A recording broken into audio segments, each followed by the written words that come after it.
webinar on the logistics behind the reporting for 6056 and 6055. Our webinar today is scheduled to run approximately 60 minutes. Jennifer Reed from Percentile Workforce Management, powered by ECI, is going to be leading us through the webinar today. Most of you know that Jennifer Reed was an HR technology consultant that supported broker partners nationally for HRT and Percentile prior to joining ECI. She is going to do a unique educational session covering the logistics behind the reporting for the 6055 and 6056. We thought it would be useful for her to get perspective on the various ways to go about automating this requirement and the pros and cons of each. As always, we will post a copy of this recorded webinar as well as the material being presented on the broker's portal so that you can refer back to them after today's session. We do have quite a few participants on the webinar today, so if you do have questions, please feel free to enter them into the question box, and if we have time during the presentation, we'll pause. Otherwise, they will be answered at the end of the webinar. And at this time, I'd like to turn it over to Jennifer Reed to get us started today. Jennifer? Thank you, Carrie. I appreciate the introduction, and I appreciate everyone attending today. Most of you who know me know I have a soft spot for Percentile brokers, and so I really enjoy working with you and Percentile. To start off, a little bit of our agenda today, I'm going to cover a little bit of introductions, and Andy Morrow is on the line with us as well, and he'll do a little bit of introduction of ECI. And for those of you that don't know me, I'll also give you my background. And then I'm going to go into the ACA reporting requirements. What's unique about my presentation, I know all of you have seen a lot of webinars and seminars from attorneys and from Proskauer and compliance resources, but I'm really going to cover the reporting from a technology perspective, the HR technology perspective, so you can get a good glimpse of how your clients will be doing this type of reporting, and some of their challenges depending on what they have in place. And for the producers that are on the line of the sales, I ask for you to stick with me through that. I know I'm going to go through some details which are awesome, but I will give you a sales, once you understand the concept, you'll have a little bit of a sales edge that I'll go over as well through the presentation. So there is quite a bit of detail, but I've got great feedback on this, so stick with me. And the last piece I'm going to cover is the employer options, which is the different options that are out there for the AC reporting. A little bit of history about this presentation. This is not the first time that I've done it. I have a great relationship with a big Hub International office in California, and it started off with me presenting for that office the first week in January, and I've been doing this presentation almost weekly since then. I've got great feedback. A little of it can be a little bit of jaw-dropping. I've had some brokers panic a little bit and worry about what their clients, how their clients are going to handle it. But it's going to give you a lot of information to gear you both from the sales perspective and from the service perspective.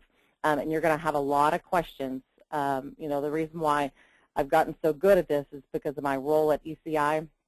I work with broker partners and HR consultants and HR tech consultants nationally. So I have a lot of questions coming at me regarding this area. So feel free to ask any question. There's not a bad question. I've had every question you can even imagine during this presentation, and we will handle those as they come up. To start with a little bit of background on myself, for those of you who don't know me, I started my career originally at Cigna Healthcare, and so my background is in the core employee benefits, and I started off in service ops. And so I literally came out of college and was taking 200 calls a day on the service side of the industry. There's a huge claim call office here where I sit in Sherman, Texas for Cigna, and that's where I started. I did everything from contract negotiations to working with large accounts like Sprint and Verizon, working with large facility, contract negotiations. And the last year at Cigna, I got into sales, and that's really when I started developing my broker-level relationships. From there, I went and worked for a benefits enrollment company, and that's when I started into the technology piece of it, called Instant Benefits. There may be a few that recognize that name that are out there, but most will recognize the name PlanSource. PlanSource is a company that acquired Instant Benefits, and so I stepped into the benefit enrollment technology space, if you will. And then where I met most of you was when I worked for HRT Advisors for about 5 years. When I was with HRT, I not only supported HRT partners nationally, but I also supported Percential partners. Many of you I've become great friends with as a result of that relationship, for many years. What you may not have known is during my time at HRT, I had a great experience because I had the opportunity to consult with over 600 employers nationally. On the small end, probably 10 employees, large end, about 16,000. But really it was more the 50 to a couple of thousand space. Anything in the area of HR technology, and I had so much volume coming through me that I ended up with a great intimate relationship with a lot of vendors, even the big ones that like ADP, Ceridian, Ultimate, Paylocity, Paycom, you name it. I also worked with ECI when I was doing the consulting. And so it's pretty powerful, I think, when you realize that I chose ECI strategically over other opportunities because ECI just did a great job on implementation. In my role with ECI, I'm not a traditional payroll rep. I work with third parties, brokers, tech consultants like HRT, and relationships like Percential. And so implementation is number one. I couldn't pick and work for a vendor that would do a good job 50% of the time because I've got some relationships with brokers that go back 10, 15 years. And I definitely wanted to protect those. I know that one bad implementation can ruin a relationship. So that was the main reason why I chose to work for ECI. And from there, I'm going to hand it over to Andy Morrow. And by the way, Andy, I worked with him specifically at ECI whenever I sat at HRT Percential. And so I've known him for many, many years. And he is, you may not know this about Andy, but he is our top sales rep, and he is a wonderful advocate for his customers behind the scenes. So I'm very glad that he's still assigned as the main sales rep for Percential. And I'm going to hand it over to him just to give a little background on ECI, the company, for those of you that do not know us. Andy? Thank you, Jennifer. Appreciate the thoughtful introduction. My name is Andy Morrow. I've been in the industry for about 25 years, been with ECI here for just going on 10 years right now. And I'll make this pretty short and to the point, but we are a true single source database that does compete well with things like ADP and Ceridian. So it has everything from payroll and HR to applicant recruitment, open enrollment, employee self-service, manager self-service, learning management, and the things you see right here. We are a SaaS model, so all of your clients need is, of course, internet access, and we are SSAE 16 Level 2 certified. So we work with a lot of publicly traded companies, a lot of banks, financial institutions that have some pretty strict requirements around Sarbanes and things like that with the compliance side. Our client retention rate is just north of 98%, which in this industry is pretty unheard of. And as far as client size goes, our average client is probably just a little bit over 400 employees. I've done clients as small as 65 employees, and we got clients as large as about 8,000, 9,000. But the sweet spot typically is between the 100 and 1,500 is where most of them are going to lie, kind of in that range. We've been around since 1996, and we got clients in all 50 states. And 100% of what we do is always done by ECI employees. So everything from implementation to research and development to customer service to filing the taxes, the garnishments, the new hires, direct deposits, everything is always an ECI employee. We never use any third-party contractors or anything like that for any of our services. So that's a real quick elevator speech on what we do, but I'd always be more than happy to answer any questions for anybody that would have anything that they'd like to ask down the road. But thank you for letting me speak, and I look forward to Jennifer's presentation here. Thank you, Andy. I appreciate that. I want to add one thing for your perspective about us. If you see here in the left-hand column, all the areas that we have, we do offer a single database, but I have the little optionals here, mainly so you can see that, these areas we turn on and off. We're different than like an ADP that has a prepackaged product that will make the client pay for them if they don't even use it, specifically like benefits enrollment. So benefits enrollment is an area that we can turn on and off or interface with other vendors and have. Private exchange is a big area that really belongs in the ben admin space, and we've already developed interfaces with certain ben admin companies too as a result of that. Just a little bit more about ECI before I get into the presentation. Why I think we did such a great job whenever I was external is this part in our sales process. You know, we have a really open, honest sales process, and the very end of it is called an analysis. And all that means is that it's a very deep, in-depth discovery call that we do at the tail end right before a customer says, or right before a prospect says that they want to be a customer of ECI. And the whole point of that process is to find out all the detailed information that we're not afraid to ask. You know, we actually want to see the GL file structure. We want to see their SPD. We want to see their rules. We want to see their employee handbook. This part of the process is done by someone that's not in sales at ECI. The gentleman who does it has, gosh, I don't know, 30, 40 years of experience, I think Dean does. And he came from Oracle, very detail-oriented, great person to do the analysis.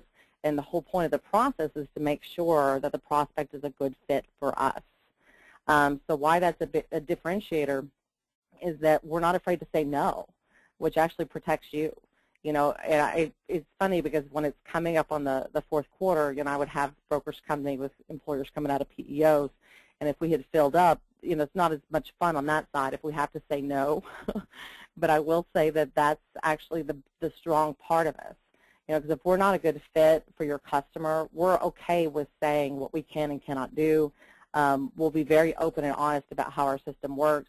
And so once they become a customer, there's no, the sales rep sold me something different than what I'm buying type. You know, it completely gets rid of those issues. And by the way, all this information is passed over to the implementation team if they become a client of ours. And so there's no implementation person getting on the first kickoff asking the employer what they bought, which I think this is a huge part of why ECI is so great at what they do. And the last little bit about the commercial of ECI, I wanted to bring up three employers specifically because these employers are ones that I consulted on when I was at HRT. And I'm very proud of the fact that they're still an ECI customer. You know, Grand Health Rivers in Colorado, Kirby Lane is in Austin, and the last one, you know but you may not know, American National Bank of Texas is actually the parent company of Sleeper Sewell. And so these are three customers that I went through the traditional process. You know, I was very unbiased in my process. They chose ECI naturally, and not only were they happy customers, but they're still happy customers, and it was probably 2 or 3 years ago at this point. So I've been at ECI over a year. All right. So that's all I have on the commercial piece of it. So now we're here to get to what you're here to see. Again, as I go through this, please feel free to enter in questions as we're going through it.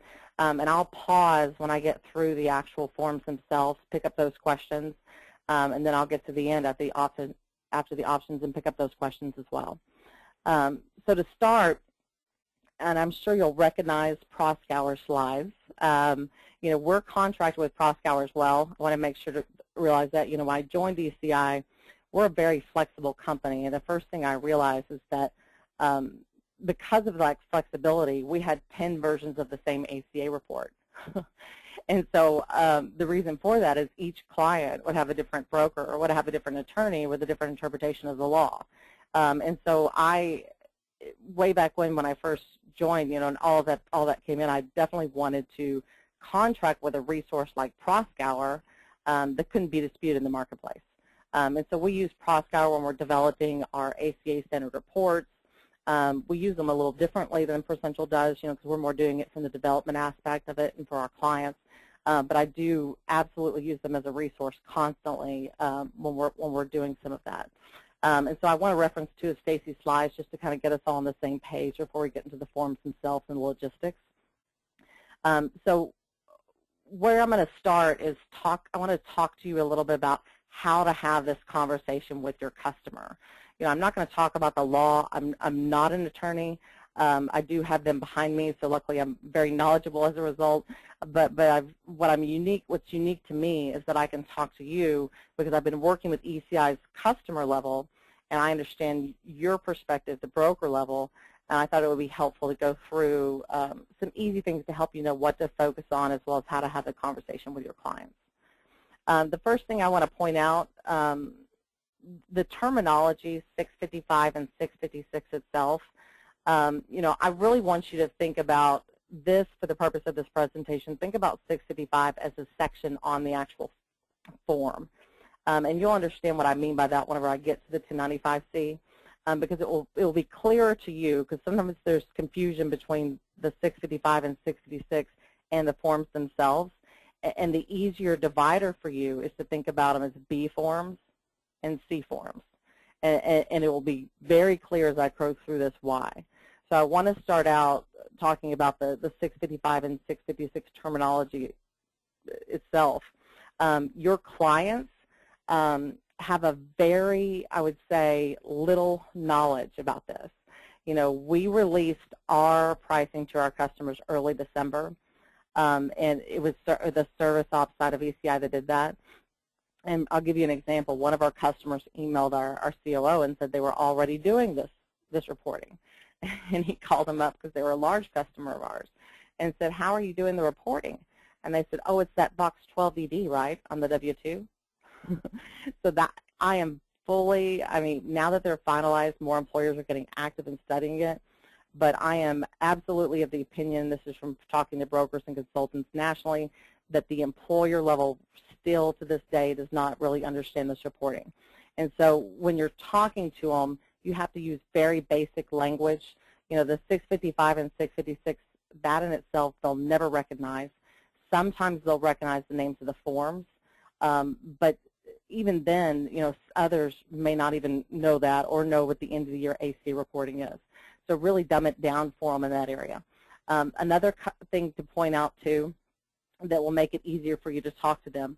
So on the forms themselves, when you see the 1095 or 1094 level, so the 1094 is like an aggregate employer level form, whether it be a B or a C.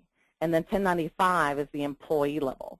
So I have learned by having the conversations with internally with payroll and employers, the way that you can make an easy connection for your clients is when you're talking about the 1094, make a connection to their W-3. And most of you may not know what the term W-3 is, but it's going to make sense when I explain to you. So the 1095s are like the employee level, like a W-2. So all a W-3 is an aggregate level of the W-2, and that's what actually goes to the IRS now for their payroll side. And so when you make that connection to them, when you're pointing out the 1094 versions, it makes an immediate connection in their minds, and even though it's not the same information, they understand more what the document is. And I've gotten really great feedback from brokers that have used that terminology. If you want to discuss more or have questions about that as far as what W-3 is, definitely let me know. Another thing, too, the B forms themselves.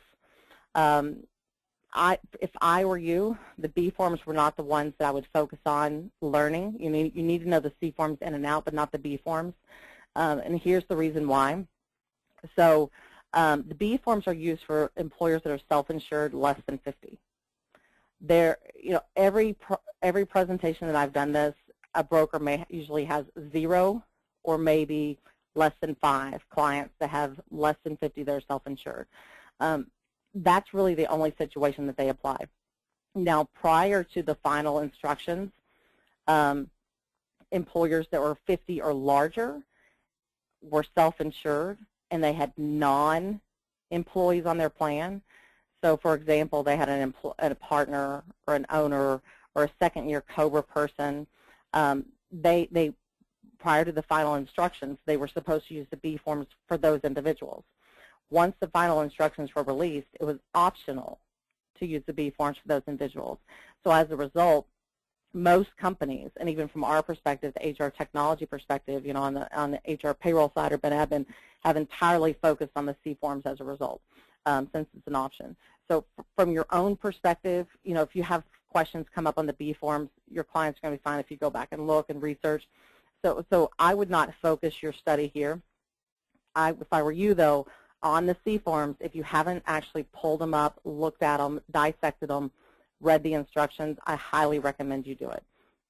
And just make sure you're looking at the final forms and the final instructions. The final instructions did have quite a few changes to clear it up quite a bit.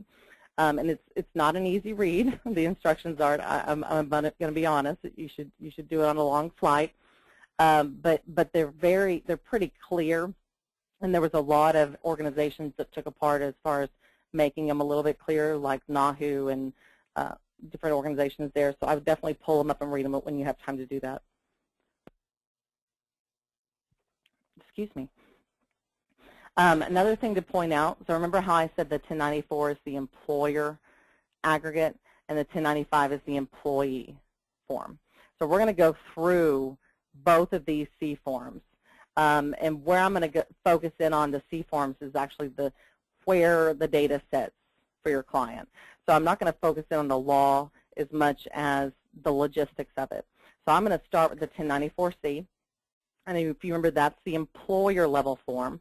So this form actually will either go to the IRS itself or it's an electronic transmittal, but this is the aggregate of all the employees themselves. So to start, in part one, it's just basic employer information, so I'm just going to gray that area out. It's just their name, their contact, their EIN. I do want to point out a couple of things as we go through this, and stick with me, because as we go through the 1094C and the 1095C, I'm painting you a picture so you understand the complexity from your client's perspective and some of the conversations you need to have with the vendors that they have in place. So to start out, part two, I asked this question in a number of presentations. The first thing I ask is, do you know what an authoritative transmittal is? And I can almost guarantee that 80% of you probably do not, and that's actually my point. The authoritative transmittal piece of it, everything on this part of the form is definitely pretty much a payroll function. All authoritative transmittal means is that, so if you have an employer with multiple EINs, say they have 10 EINs, each of those individual EINs has to submit their own authoritative transmittal. So each of those has to send one 1094C for that EIN, and all the 1095Cs that go for those employees under that EIN. And I point this part out. It's a little bit technical, but I want you to understand why it's important. Even internally at ECI, we had a little back and forth as far as what that authoritative transmittal meant, because there's a lot of confusion in the broker community between the aggregated group and the filing and the numbers as far as the minimum requirements, and if they apply on the overall applicable large employer that's an aggregated group or on each EIN. And so point out a couple of things here. So the ALE itself, when you're figuring out multiple EINs if they're part of an aggregate group and they are an applicable large employer, pretty much everything from then on out applies on a per EIN basis. The purpose of this little field here actually is if you have one EIN and maybe you have two different locations and each location may be doing payroll differently, and so they want to be able to file, a separate 1094C and a 1095 and 1095s under each of those entities under one EIN, and then they have to submit an aggregate, what's called authoritative transmittal. It would be very rare that any client would want to do that, because if they have to submit the aggregate anyway, why submit the individuals for the different locations? But really all you need to remember is that it's on a per EIN basis, and that even internally we have questions back and forth on areas like this at our level, at the payroll company level. And so it's very important for you to know that there's a lot of very small mom-and-pop payroll companies that may have misinterpreted this differently because they don't have a resource like Proscour behind the scenes or attorneys on staff. This is the second page of the 1094C, and I'm going to go through this and do the same thing and point out the different areas of where the section's in and give you a couple of different pointers as well.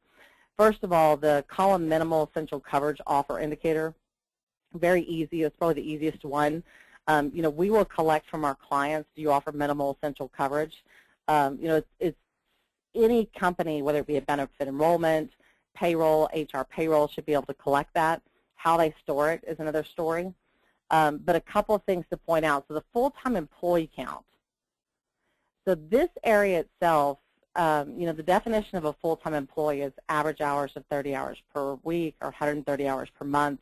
And I point that out because there's a lot of companies out there that have a lot of dashboards and nice, great looking technology that customers are so overwhelmed by ACA that they see the dashboard or they see that, ADP just gives me the answer, that they just relax and they just rely on the vendor. And I forewarn you, I'm going to forewarn you in a couple of different areas as we go through this, because your customers don't know the law as well like you do. And a lot of brokers were kind of stepping back from the conversation and saying it's a payroll issue or it's this issue and not being a part of those conversations. And I absolutely think that you should be with your clients at a level, and a couple of reasons as we go through. One of the big ones, the full-time employee count. So when we were developing our standard average hours per week and average hours per month report, I learned a lot of how payroll is stored and how the data is to get to an average hours. So if you think about your customers and think about, their payroll cycle, because you do their benefits. Most customers have a payroll cycle of semi-monthly or biweekly, right? Some will have weekly for hourly, but overall it tends to be 2 weeks of data. And I point this out because Joel Jasper at Morgan & White and I went back and forth through all these details when we were developing our standard report. And I want to make sure you're aware of the reason why this is so important. So payroll, when it's a 2-week, it's stored in 2 weeks. So in order for the payroll companies that just have payroll to get it down to an average hours per week or an average hours per month, they are making some type of assumptions or manipulating the data.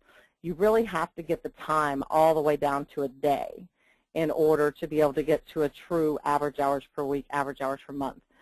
What we did was develop an interface from our time and labor to where it came into a day into our payroll system so we could produce that report very easily for our customers that are using both. But if there's a third-party time and attendance system, it's a little more of a challenge. And by the way, if I'm using an acronym, TLM is time labor management, so it's just your time and attendance, or clients that are using Excel, for their time or things. I just mainly wanted to point out, and there's also rules behind those dashboards that sometimes, aren't missing. Like, I don't know if Carol Rito's on the phone, but we had this conversation too. Like, they have all the exceptions built in to their reporting. Not all companies have that built into their standard reports. So you definitely want to be a part of that conversation with your clients so you can ask those hard questions to make sure that the reports and the dashboards and the pieces that are being shown to them are correct by law. Another easy one to point out, total employee count for an applicable large employer. That's obviously, payroll and HR. Those of you I know, most of you have done a benefits enrollment implementation. And when you're going through that, you provide an Excel document to the vendor to upload all the benefit eligible employees. So even benefit systems don't hold total employee count. There's really not any system out there that holds a total employee count besides the HR system. And I point that out. I have payroll and HR, but even payroll. So let's say an employee is out on unpaid FMLA for 6 weeks. That individual is still considered by law, still considered an employee to the employer, but they may not be in the employer system for that month showing in payroll. And so that's the reason why you want, or they'll show 0 hours or, not part of the full-time count to be billed. Like we bill on a per active employee per month. So if there's not someone showing there, they may not show up on the bill. So you definitely need to have HR and payroll to get to a true count there. And I forgot to point out, I got a lot of questions when I do this on the month-to-month basis. And this is month-to-month. So they're going to have to show their total employee count for the employer, the applicable large employer, on a month-to-month basis. And as I go through this, it's going to be pretty clear, too. There's a lot of employers out there that are doing a lot of this manually or in-house, and those are the ones you have to worry about the most when it comes to the employer-level aggregate information as well as the employee. And the last page of the 1094C, this is where if you're part of an aggregated ALE group, that the employer would have to list the other EINs that are part of that that are tied into that ALE. So obviously that's a payroll. Most brokers don't even know how many EINs unless they're part of the billing reconciliation for their client, or if they have the breakdown, that's something that falls to payroll. All right. Now I'm going to cover the 1095-C, which is the employee statement. And if you remember, think about this like a W-2. It's for an individual employee. Now this form has to go to the IRS, and then it also has to go to the individual on the same timing as the W-2. And I'm going to use a Southern term here. Well, at least I think it's Southern. This is really your bailiwick, the 1095-C. This is where all the benefit information sits, is on the employee level. Couple of things to point out.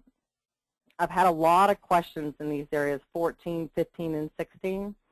And I'm going to go through some of those. And if you have others to come up, definitely let me know. But each of these, something very important, you have to have a 1095-C for every employee that was a full-time employee 1 month out of that year.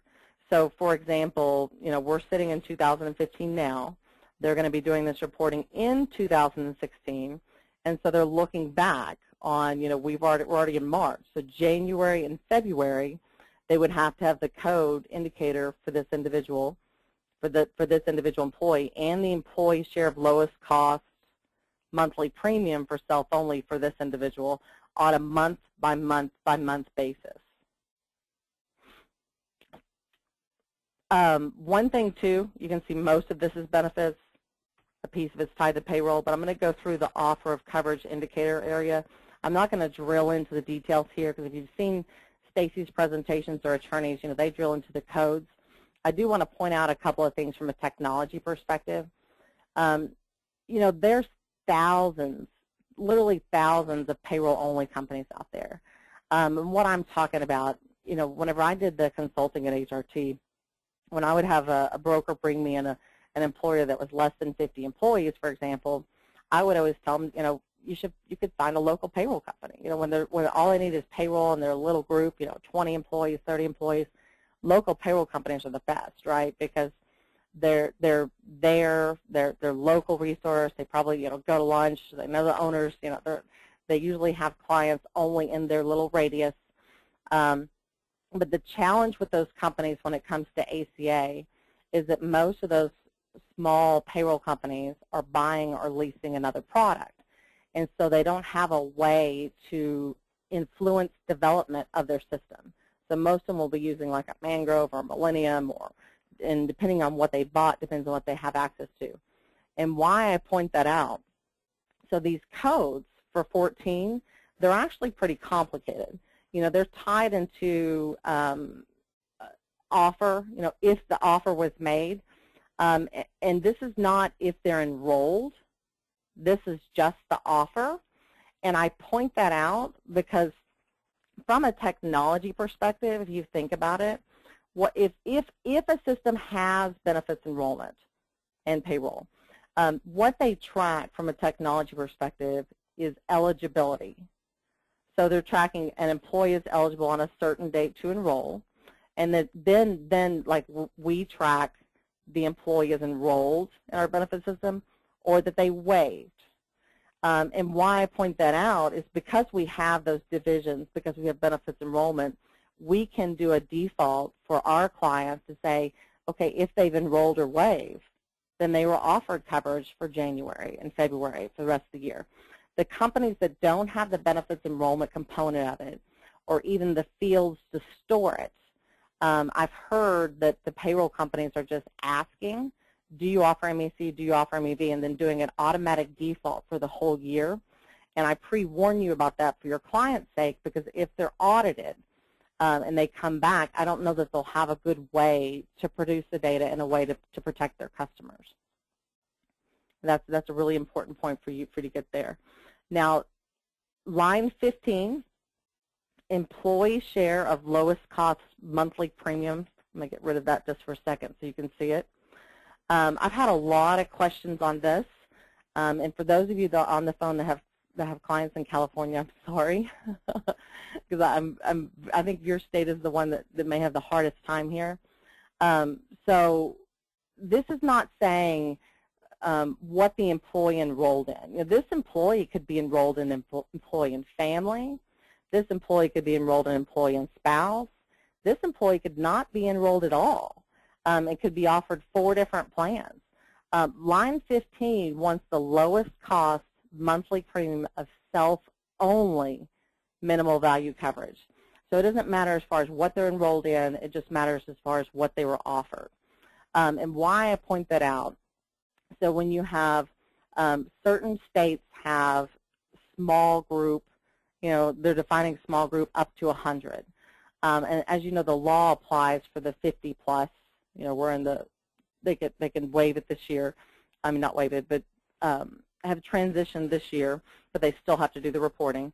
But I point that out because if you think about the employee-only share, if you have the small group market where it's age banded or done by zip codes, that number could be different for almost every single employee for your employers. And so that's really going to be a challenge for any of those individuals that have the, you know, that are individually rated in that small group. And when I was doing this presentation in California, that's why I said I feel sorry for California, I had this producer in the room, her eyes got really big. And she had an employer with 400 employees that was on a small group chassis.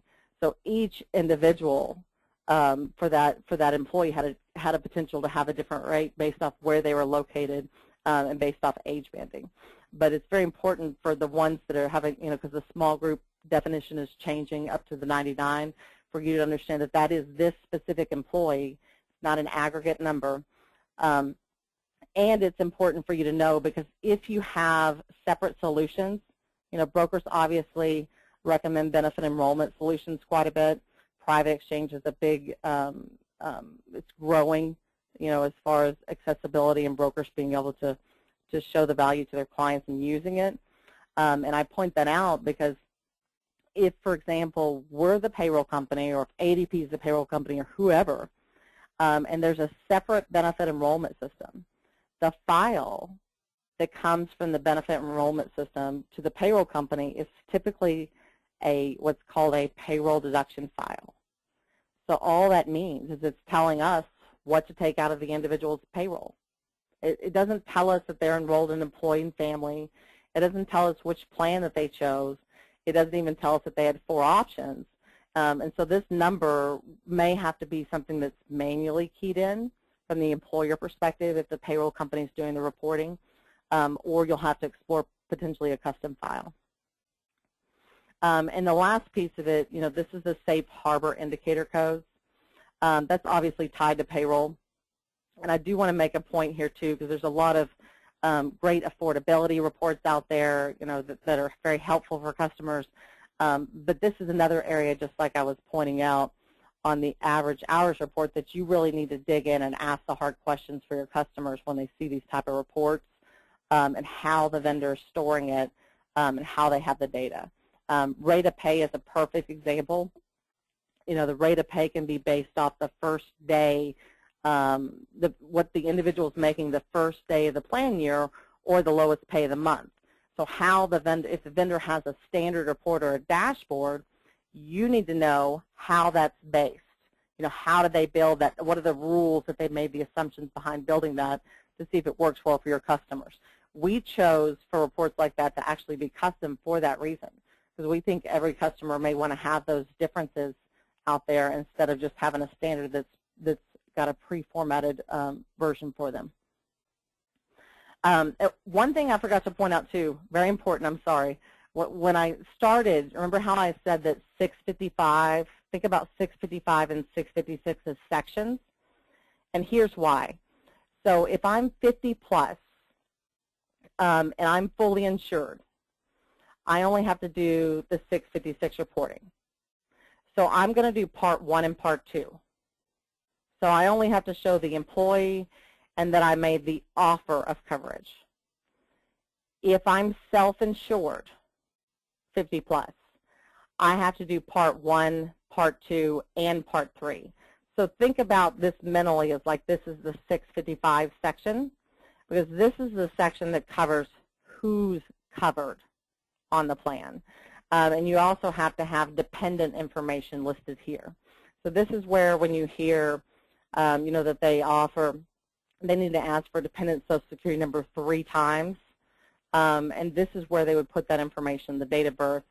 And the challenge here, if you see to the right, where they're putting who's covered, this has to be, if a vendor doesn't have benefits enrollment or the fields to store it, this is something that they definitely will have to be storing manually. We luckily have those fields, so even if a customer is using a separate benefit enrollment system, we can pull it in and store it for them, even if they're not using our benefits enrollment. Not all vendors are in that category, so you want to make sure how they're storing this if they don't do the benefits enrollment or how this is done. So on a month-by-month basis, if they were enrolled, was this individual enrolled in January, February, month, you know, March, April, May, and so on and so forth. And I'm going to stop here to see if there's any questions. I don't think we have any that are coming in, do we, Carrie? Sorry, I was on mute. I haven't seen any come in at this time, no. Perfect.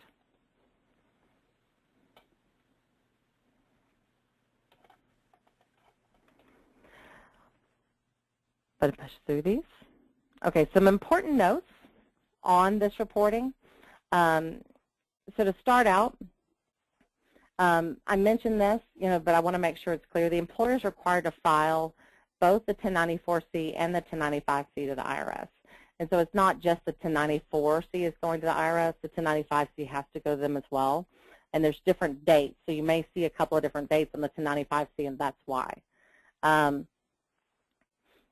The dates that this needs to be done, the Form 1094 and 1095, and that's what I was talking about, you know, it needs to go to the IRS, needs to be done by February 28th, 29th for the 2015 tax year. And you will laugh, but I was doing this presentation in January, and I saw some eyes get big at one of the brokers that I was presenting for, and I had to back up, and I want to make sure I'm clear. So this is for 2016 for this tax year. You know, it's very important for the customers to be tracking this now on a month-to-month basis so they can do it in 2016, but it is 2016 that they have to do the reporting for 2015. If filing on paper, they get an additional month all the way to March 31st of filing electronically.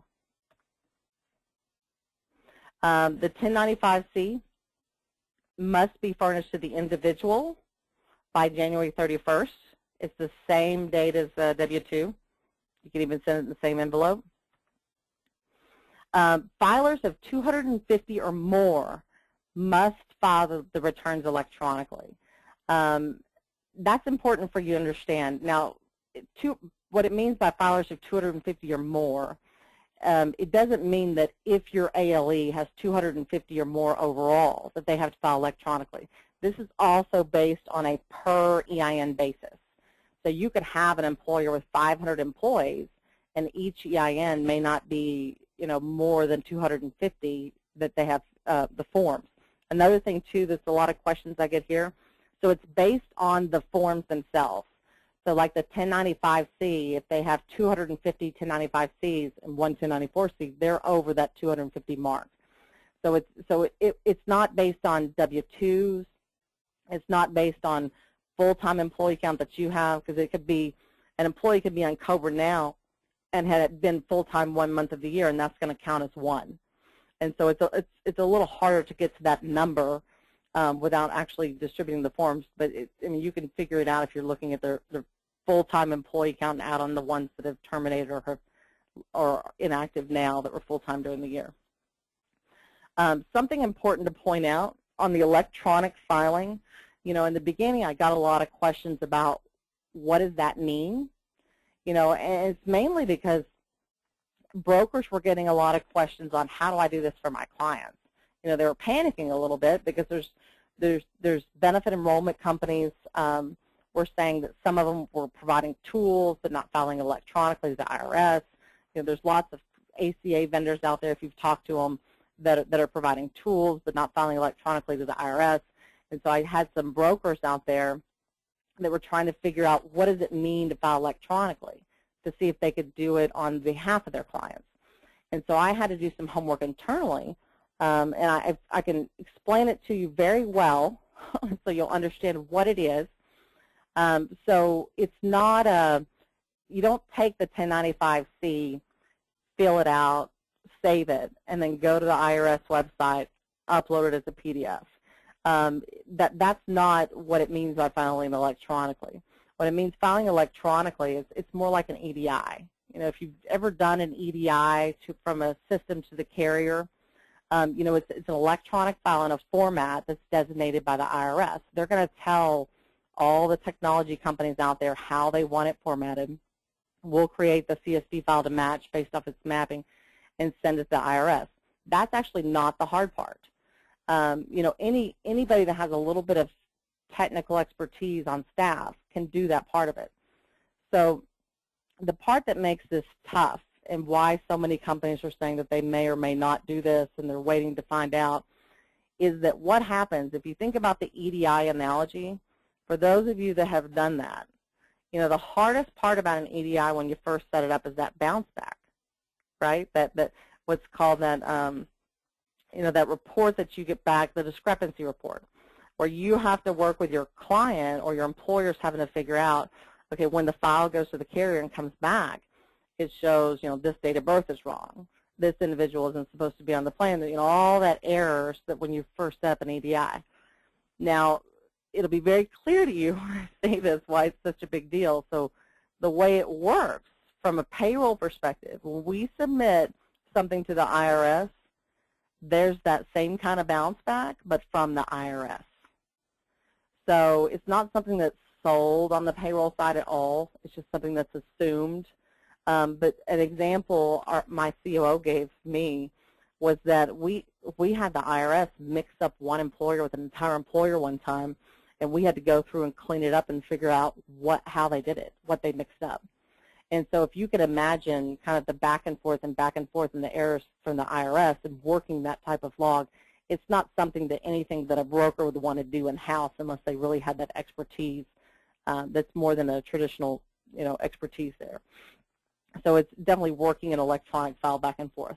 Another important point, you know, the forms are finalized, the instructions are finalized, but the actual transmittal to the IRS is still under development. So if you hear, that's why you hear when you ask your benefit enrollment companies, are you filing to the IRS electronically? You usually get a big, we're planning on it, but we're waiting on approval, or we're waiting for the file to be developed. Even ACA vendors, you'll get that question a lot. But when you ask payroll companies, they're very confident about, yes, we're filing to the IRS. And that's the reason why. You know, because the payroll companies, we do it now. We send payroll files to IRS now. So there's no reason why we wouldn't do it. And that's why you hear the different types of answers.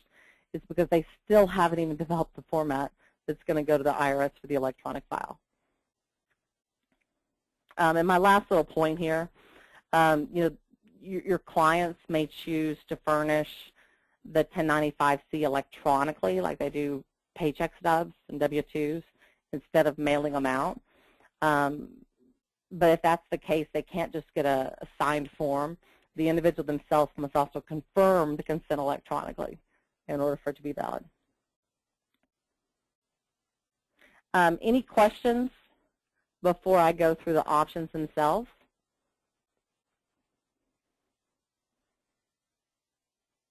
All right. I'm actually surprised we don't have any questions yet. So if you have some and you're keeping quiet or not typing them in there, definitely let us know afterwards. So the different options for the 655 and 656 reporting, and this is me, for those of you that know me well, I am totally going to handle this piece like a consultant and give you the positives and negatives of each of these, including the HRIS payroll. So I'm going to give you the ups and downs. You know, there's lots of different options that are out there. I've heard brokers looking for standalone ACA solutions like crazy, but there's some areas here that you may not even realize that goes into play that might create problems for your clients or prospects or things like that. The first option I'm going to cover is the one that I think is probably the most dangerous, the in-house or manually. These clients of yours or prospects are the ones that are processing payroll in-house. And I point these guys out because standardly when an employer is processing payroll in-house, they don't have a choice. They're doing it for one reason or another. A good example is a staffing company. A staffing company, I consulted for one time that had 1,000 employees, and I asked how many W-2s they had, and they had 30,000. Companies like that, there are some that it just does not make sense for them to outsource payroll. But as a result, they're usually using an in-house system, just like if you went and bought, a program at wherever you go, Costco or whatever, and bought it and installed it on your computer. They tend to buy solutions like that, quite a bit more complex, obviously, but bring it in-house. And there's two different sides of this coin. So you have the smaller employer that's usually using like QuickBooks, just because maybe they don't have a lot of turnover or they don't really see the need. But then you have the flip side where you have the large employers that are usually using like accounting systems or ERPs or software. They have a lot of IT in-house. They have a very expensive, $1.5 million product, but it really wasn't built to support HR. So the big problem with these type of solutions, if you've ever had a conversation with your client about these solutions, they're always looking for a way to automate benefits enrollment. And if you haven't figured out why, it's because the systems in that space are terrible when it comes to benefits enrollment. Whether it be the user interface itself is really hard for them to use, or it be so expensive. The ones that are in the large market, like ADP Enterprise, SAP, Oracle, they charge so much to add on the benefits enrollment module that a company in this large space will usually be doing benefits enrollment on Excel, on paper, using a third-party system. And I point this out because if you back up, if we back up and look at the 1095-C, this is why it's so important. If you remember right, all of this, the majority of the information on the 1095-C sits in benefits enrollment. It's all benefits enrollment data. If I made the offer, when I made the offer of coverage, what is my lowest premium? Who's enrolled in benefits if you're self-insured? So if I come back, these employers that fall into this category, most of them either A, are not tracking this. If you're a small employer in QuickBooks, most of the time you allow, you just rely on the carrier to have the information. If I'm the large employer type, maybe I'm tracking in Excel or what fields I can in my system. So if they're not tracking it, we're already 2 months into this year, and they may not have data to go back and show to do their reporting. And if they're not outsourcing payroll, they may not have an option in order to have someone do it for them. So they're going to need a tool. They're going to need a third-party ACA tool or a standalone benefits that they're going to have to figure it out on their own in-house. Another big problem for these groups, the 655 and 656 reporting, it takes so much more time and so much more data than standard payroll processing. And so as a result, these organizations that even if they can't outsource payroll may want to outsource that piece of it. And they're going to be coming to you looking for help. And I always joke, but it's so true. A big indicator, the same employer you have a hard time getting census from every year is the ones you need to worry about. These guys that are doing payroll in-house or don't have systems or using internal systems, you need to have a conversation with them about how they're planning on doing the reporting. Does their current system help them at all? Where they're storing it, because a lot of them are just kind of head in the ground and haven't been storing it, and they're going to come up in 2016 and then not have any of the data to go back on. Benefits enrollment vendors. Benetrack, bSwift, I'm kind of throwing them all into this category. You guys know that I know bSwift well. I think it's an impressive solution. I'm not knocking benefit admin vendors at all by going through this. I'm more going through this so you understand the logistics behind it. And this is the part that can give you a huge sales advantage if you understand this, because I guarantee most brokers in the marketplace do not understand this side of it. So if I go back again, if you think about the 1095-C, all the information on the 1095-C pretty much is benefit information on the individual employee. But if you go back to the 1094-C, which is the aggregate level, when I went through and pulled it up, most of it was payroll. Payroll, HR, a little bit of TLM if they need it, but it's not benefit system. So what I like to point, a couple of things to point out, most reputable benefit enrollment system is going to track all the data that they would need on the 1095-C. They've added fields in order to be able to get down to the actual code to put on the line 14. But what they're missing is all the information from payroll on the 1094-C in order to do the reporting there, unless they're pulling it in from that source. The authoritative EINs, the total employee count. And you can easily think about it when you've gone through a benefits enrollment implementation. You send an Excel file with all the benefit eligible employees. So right there, the system, unless it's got a front end or something on it, it's not even tracking total employee count to be able to do that month by month on the 1094. Some benefit enrollment companies offer an ACA tool set or a standalone ACA vendor.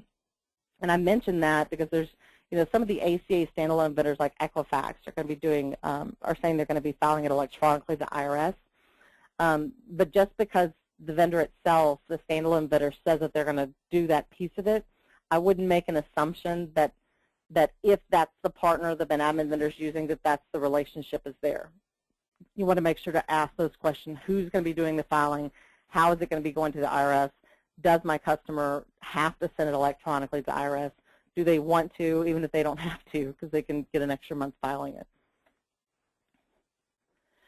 Most benefit enrollment companies, and I've heard this nationally, I've had brokers, Benetrac's a perfect example. I had the brokers ask Benetrac. So here's how the conversation went. Benetrac, do you handle ACA reporting for our customers? And the answer came back to the broker that I know well. Sure, we offer an ACA tool for you to be able to do that. But I said, and I told my broker partner, I said, you got to go back and ask one more question.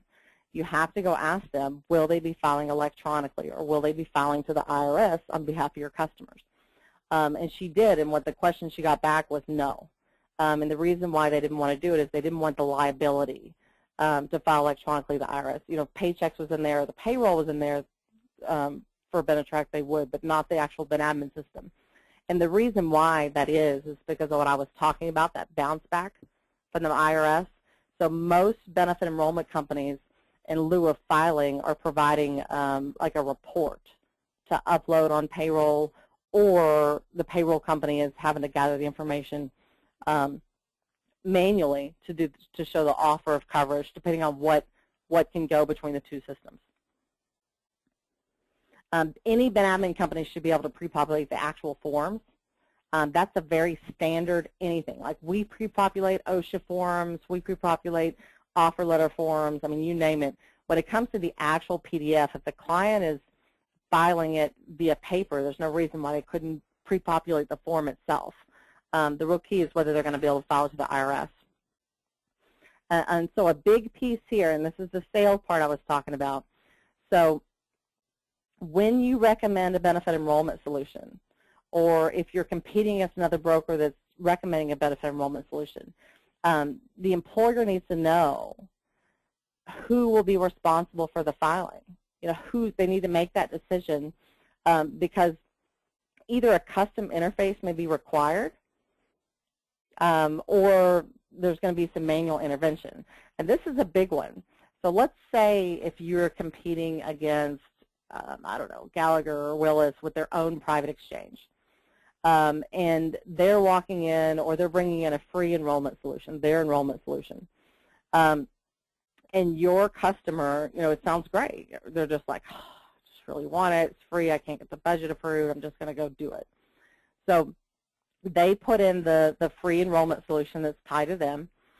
And so what happens is all the information, I'm going to back up just so it's clear, for the 1095C then is sitting in whatever system that is, right? Whatever the benefit system that is, even if it's a carrier-driven private exchange, all of the information needed for the 1095C is sitting in that. And they have to do a 1095C for every employee, and some of them have to go electronically to the IRS. Well, all of the information for the 1094 is either sitting in their own internal systems or in their payroll solution. So you see what happens. So I had a producer now from his name is Hunt from California. They got so excited about this. He goes, Jen, I think I get it. I think I get it. And I'm going to walk you through the scenario of what happened. So he calls me up after I've done this presentation, and he went out and talked to prospects. And you know, California is very known for Benetrack. It's used everywhere, and ADP is, of course, big everywhere in the country. But really, you can enter any benefit enrollment system into the Benetrack category. So what he was doing is he got a meeting with the prospect, and he sat down with the HR director, and he said, so how are you going to be handling your end-of-the-year ACA reporting? And the employer said, what are you talking about? You know, of course, their broker hadn't talked to him about it. And he said, well, your current broker hasn't talked to you about it. And she said, no. And so he sits down and talks to her a little bit about the law, you know, just enough to give her a little information on it.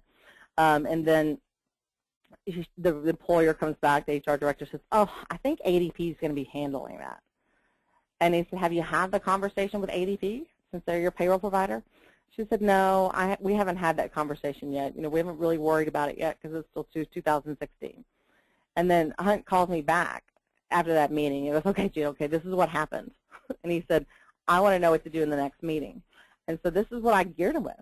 I said, Hunt, you take in the forms, bring in the 1095C, sit it down in front of the HR director, have her look at it. She probably hasn't even looked at it.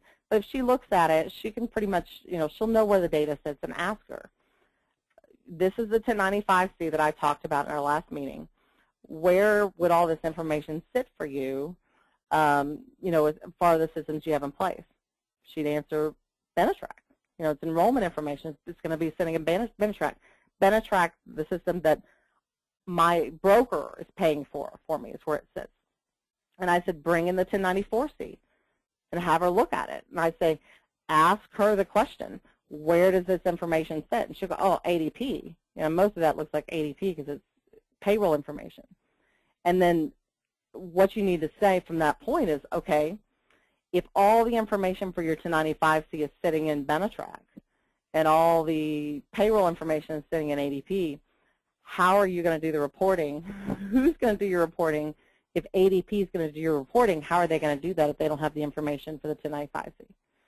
And then the broker piece of it is, from your perspective, then you have an opening. You can, A, work with ADP to help them, you know, with their current ADP product, which who wants to do that, right? B, replace the enrollment solution, you know, that might work better with ADP because Benetrack, obviously owned by Paychex, they have issues back and forth kind of working together sometimes. Or C, replace the whole solution with a vendor that does payroll and benefits. And that's where the opportunities come in for us in those situations, you know, because we have it all in one, and so we have a huge advantage there. I have two other areas to cover as far as options. I'm going to go through some of these pretty quickly. So standalone. I'm yes? sorry, this is Carrie. I sent you a quick little note. We do have some questions as well. So when you're ready to answer those, just let me know, and I'll read them off to you. Okay. Yeah, I've got like 2 seconds more, and then we'll go through. I'll fly through these pretty quickly. On the standalone ACA vendors, for those of you that have seen these, like Equifax, Health Effects, and others, these are great. You know, they're great vendors. I'm not going to knock them at all. You know, when I was doing HR tech consulting, I would always say, you know, vendors that are in the best-of-breed area are like specialists, you know, like ear, nose, and throat doctors, whereas vendors like on the HRIS payroll side were general practitioners. So vendors that are specialists, standalone, better be better in the area that they are than a vendor that does it all, right? So the ACA standalone vendors better be awesome, in ACA. Most of them have a front-end reporting that does affordability measurement period, great dashboards, best-of-breed type modeling capabilities. So what I'm talking about is like you have an employer that wants to increase their contribution by 10% and model what that would look like as far as penalties on the backside. That's something that's really kind of unique to that piece of it. Some are stating that they'll be filing electronically on behalf of their customers, but they're waiting on approval for IRS, like what I was talking about. Potential issue with these type of vendors, though, is they're really very, very strong reporting engines is what they are, because they're pulling in data from other sources. So all the information that they have, your system is only good as the data that comes in, is coming from somewhere else. If you think about all the local payroll companies and small systems and internal systems, getting that data in order to do the reporting is one of the challenges. And the pricing of these vendors sometimes pushes them in a large market. I had a broker share with me that Equifax was charging, I think, was like $8,000 to $10,000 minimum setup just for one group. And so that will immediately eliminate these type of vendors kind of in that smaller market once you have a deal with them. The last one, HRIS payroll. We talked about small payroll companies submitting electronically to the IRS, the error reporting, and the last piece is I want to cover the reporting failures that you may not realize. So everybody knows the 2,000, 3,000, but there's another penalty for your clients if they get it wrong or if they do it late. So it's a penalty of $100 per statement or return. So if you think about 1095-Cs, if they have 500 1095-Cs, 500 times 100 could be their potential penalty. With a maximum of $1.5 million, there is relief for this tax year due to incomplete, incorrect information. But I would highly advise you not to tell your clients to rely on that, because the IRS is going to be able to, it's going to be the one that determines whether they consider it good faith or not. That's the end of my presentation. So Carrie, if you want to go through and read off some of the questions that we got, sure. That would be wonderful.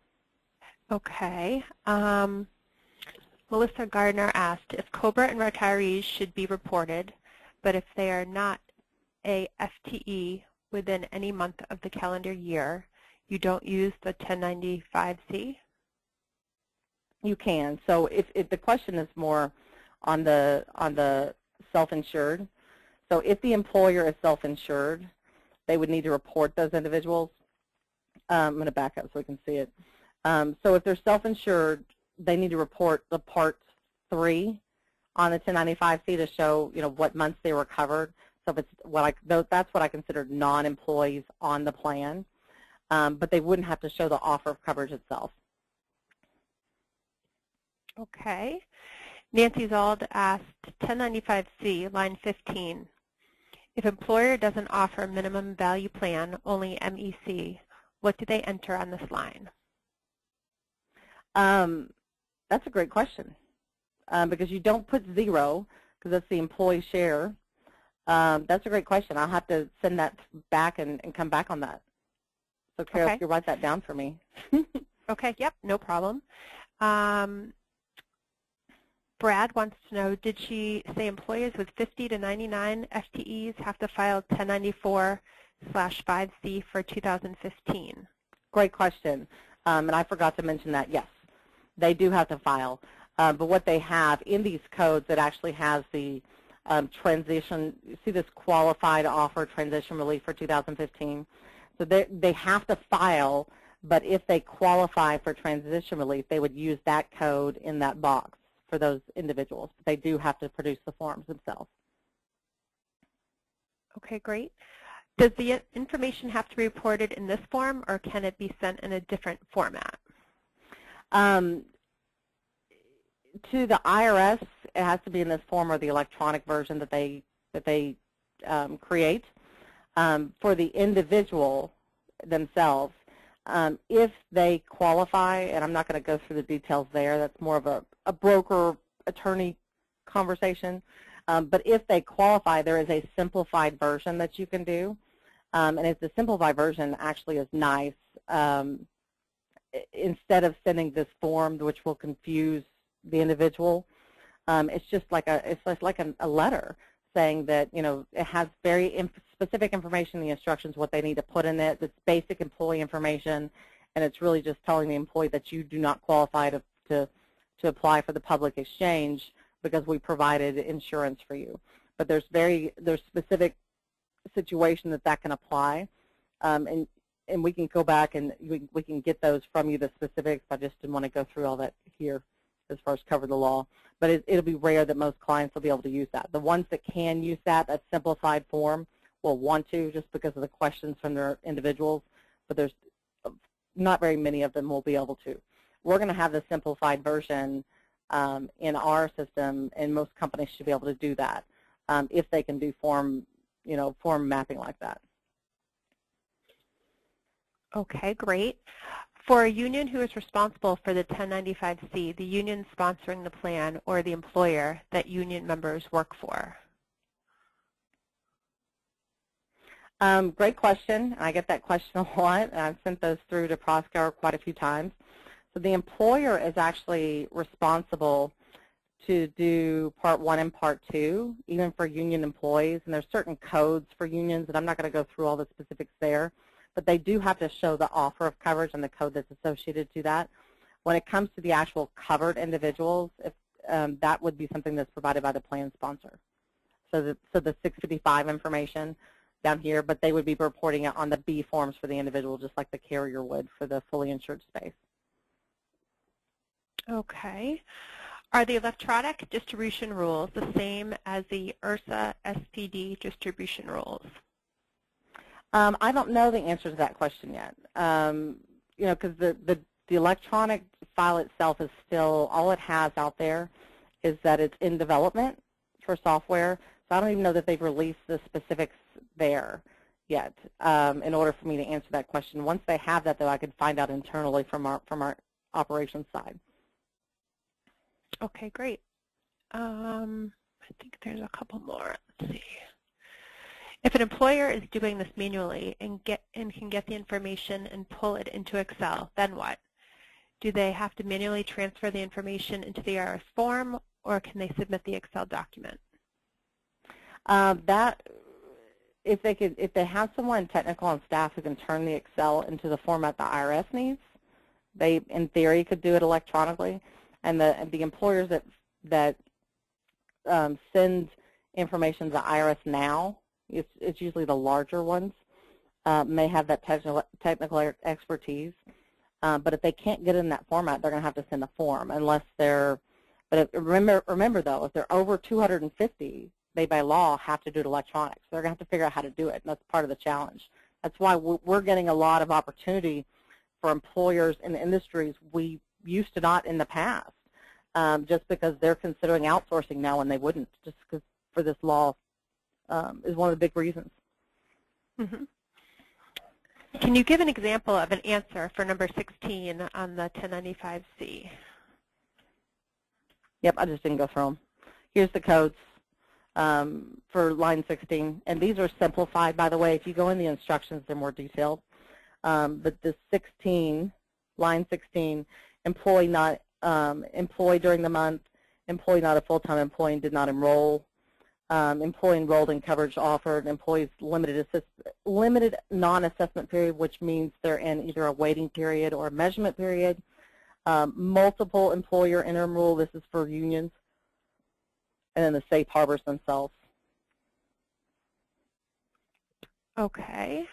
If an employer offer a minimum premium, would they be subject to completing Part 3 of the 1095-C?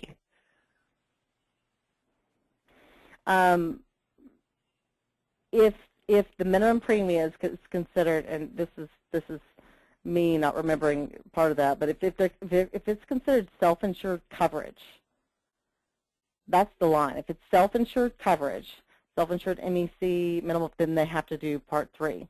And the whole point of this is, on the flip side of that, if they're fully insured, the carriers are responsible to provide who's covered, and they're going to send the 1095Bs to the individuals, is my understanding on the carrier side. So they're trying to pick up the self-insured side that's not reported on the carrier from the employers. Okay, great. And can you explain number 19 of the 1094C again? What would prompt an answer of yes or no? 19. Oh, so each EIN is going to have to submit an authoritative transmittal.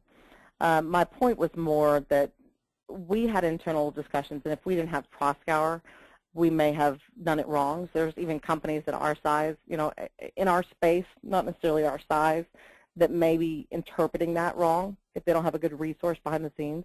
But all this means is that each EIN, so if I'm an employer with 10 EINs, each of those ones has to submit an authoritative transmittal. So if I have one EIN, and under that one EIN I have 2 different locations, and each of those locations wants to do their own 1094 and 1095 Cs, they can, but you're still going to have to submit an aggregated authoritative transmittal to go over those. But the key is that it's on a per EIN basis. So rarely would you have that scenario I just gave you. Most of the time it's on, almost all of them, I'd probably say 98.9% or 99.9% are going to be authoritative transmittals on the per EIN basis. Okay, we have 3 more at the moment. Just to clarify, if someone on COBRA and they were also an active employee during the year, you can report on the 1095C. If they were not an active employee during the year, would you use a 1095B as they are a non-employee and you would be an entity providing insurance but not the employer? Yeah, so that's what changed with the final instructions. So that's a perfect example of what I was talking about. So if they're on COBRA this year and they were a full-time employee at least 1 month of the year, you're absolutely going to use the 1095C for them. If they're second-year COBRA and you're self-insured, so the employer's self-insured, then they still have to provide the covered information for the individual on COBRA. But now what changed is they can use the C forms. They can use the C forms and not fill out the Part 2 for those non-employees that are on their self-insured plan. Now they can choose to use the B forms if they want to for those individuals. But now that it's a choice, most have just focused only on the C as a result.